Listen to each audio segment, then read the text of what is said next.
नमस्कार दोस्तों, जय श्री राधे। आज की इस पोस्ट में हम आपको वृंदावन की एक सच्ची घटना के बारे में बताएंगे, तो दोस्तों इस पोस्ट को आखिर तक जरूर पढ़िए। गा जय श्री राधे। जम्मू से एक लड़की भगवान श्री कृष्ण को साक्षात देखने के लिए वृंदावन आती है। वह श्री कृष्ण को देखने के लिए उनके हर मंदिर में जाती है, पर श्री कृष्ण उसे साक्षात रूप में कहीं नहीं मिलते। फिर उसे कोई कहता है कि अगर श्री कृष्ण को साक्षात देखना है तो वृंदावन के निधिवन में जाओ, वहां पर हर रात श्री कृष्ण आते हैं। अगर उनका साक्षात रूप देखना है तो निधिवन ही धरती पर एकमात्र जगह है। ऐसी जगह की बात सुनते ही वह लड़की तुरंत निधिवन जाती है और पेड़ों की खोखली शाखाओं के बीच छुपकर बैठ जाती है। करीबन रात के 2:30 बजे कुछ ऐसा दिखता है जिसे देखकर उसके होश हवास उड़ जाते हैं। उसके बाद उसने जो बताया उसे सुनकर आपको यकीन करना मुश्किल हो जाएगा।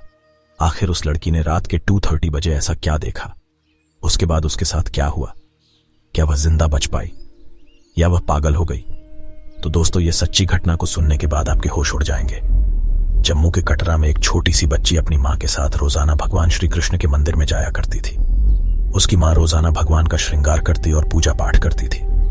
वह छोटी सी बच्ची मां को रोज देखा करती थी। एक बार पूजा करते हुए उस बच्ची ने मां से पूछा कि भगवान जी मुझसे कब बात करेंगे। यह सुनते ही उसकी मां ने बोला कि जब तू भगवान जी जितना बड़ी हो जाएगी तब तुमसे बातें करेंगे। समय बीतता गया और वह छोटी सी बच्ची बड़ी हो गई।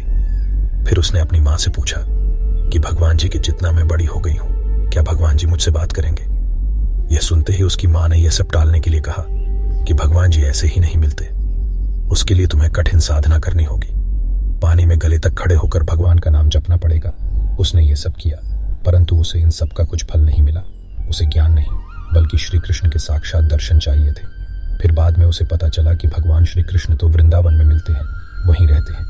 बस ये सुनने के बाद वह तुरंत वृंदावन आ जाती है और वृंदावन आकर सबसे पूछती है कि कान्हा कहाँ मिलेंगे।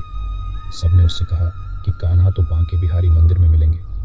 ये सुनते ही माखन का मटका और हाथ में बांसुरी लेकर बांके बिहारी मंदिर पहुंच जाती है और पंडित से बोलती है कि मुझे कान्हा से मिलना है।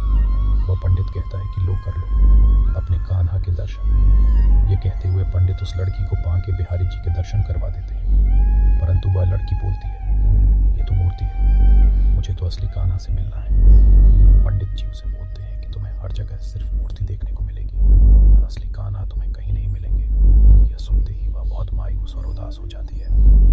ये सब होते हुए एक बुजुर्ग देख रहा था और वह उस लड़की के सामने आया और बोला, अगर तुम्हें कान्हा के दर्शन करने हैं तो तुम्हें वह निधिवन में मिलेंगे।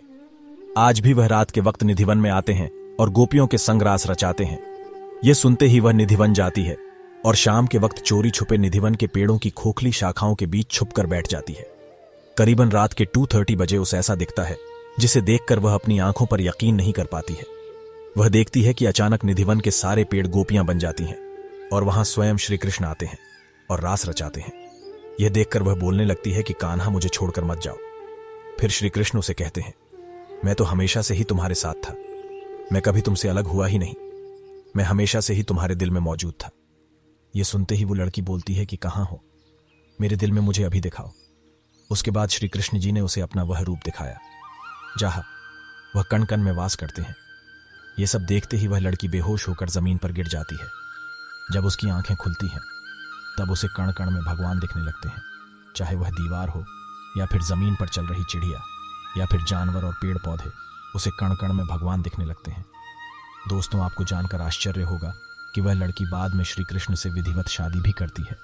इस लड़की को लोग आज भी मीरा कहकर बुलाते हैं और वह आज भी वृंदावन की गलियों में कहीं ना कहीं आपको देखने को मिल जाएगी।